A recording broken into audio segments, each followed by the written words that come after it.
চড়ক পুজো দেখতে গিয়ে আমার সাথে এমনটা হবে ভাবতেও পারিনি। হ্যালো সবাইকে, কেমন আছেন আপনারা? তো এই দেখো আমার বোন আমাকে ফুল কুড়িয়ে এনে দিচ্ছিল।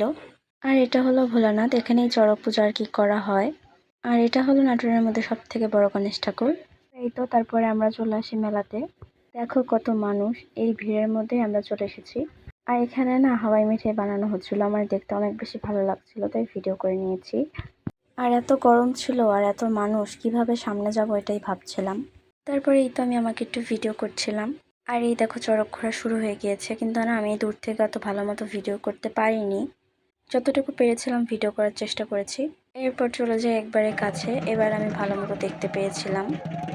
এখানে প্রায় অনেকজনই ঘুরেছে, যে কোলে ছোট ছোট বাচ্চা নিয়ে ঘুরছিল। আমি না ছোটবেলায় এই চড়ক দেখে অনেক ভয় পাইতাম, বাট এখন আর পাই না। আর এই দেখো এখানে এই মানুষগুলো, একজন কালী, একজন শিব, আরো অনেক কিছু সেজেছে।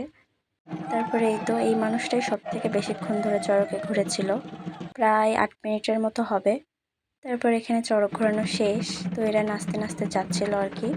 এরপর আমরা আস্তে আস্তে এদের পিছিয়ে পিছিয়ে যাচ্ছিলাম। আর এখানে একটা বিড়ালের সাথে দেখা হয়, বিড়ালটা এত কিউট ছিল, আমি বিড়ালটাকে কোলে নিয়েও আদর করেছি। এরপর এই দেখো মেলাও বসেছে, কিন্তু অনেক ভিড় থাকার কারণে আমি নড়ার জায়গা অবধি পাচ্ছিলাম না।